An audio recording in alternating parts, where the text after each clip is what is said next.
വിവാഹ വാഗ്ദാനം നൽകി IIT ഗവേഷക വിദ്യാർത്ഥിയെ പോലീസ് കമ്മീഷണർ പീഡിപ്പിച്ചതായി പരാതി ലഭിച്ചതായി റിപ്പോർട്ട്. ആരോപണം ഉയർന്നതിന് പിന്നാലെ കാൺപൂർ SP മുഹമ്മദ് മെഹ്സിൻ ഖാനെ ചുമതലകളിൽ നിന്ന് മാറ്റിയിരിക്കുകയാണ്. വ്യാഴാഴ്ചയാണ് ഉന്നത പോലീസ് ഉദ്യോഗസ്ഥനെ ചുമതലയിൽ നിന്ന് മാറ്റിയത്.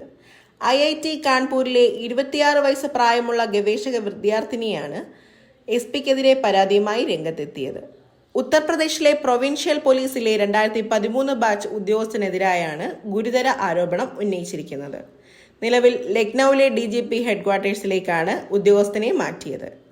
ആരോപണം പ്രത്യേക സംഘം അന്വേഷിക്കുമെന്നാണ് പോലീസിന്റെ വിശദീകരണം. കല്യാൺപൂർ പോലീസ് സ്റ്റേഷനിലാണ് SP-ക്കെതിരായ കേസ് രേഖപ്പെടുത്തിയത്. മുഹമ്മദ് മെഹ്സിൻ ഖാനെ അറസ്റ്റ് ചെയ്തിട്ടില്ലെന്നാണ് ഡെപ്യൂട്ടി കമ്മീഷണർ അങ്കിത ശർമ്മ മാധ്യമങ്ങളോട് വിശദമാക്കിയത്. 5 അംഗ സംഘം ആരോപണം അന്വേഷിക്കുമെന്നും അങ്കിത ശർമ്മ വിശദമാക്കി.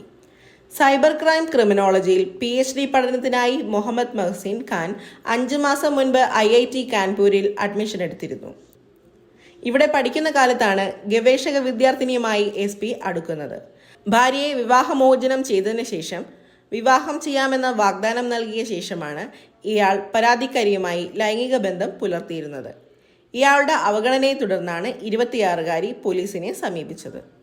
DCP അങ്കിത ശർമ്മ ക്യാമ്പസിലെത്തി പരാതിക്കാരുടെ മൊഴി ഇതിനോടകം ശേഖരിച്ചിട്ടുണ്ട്.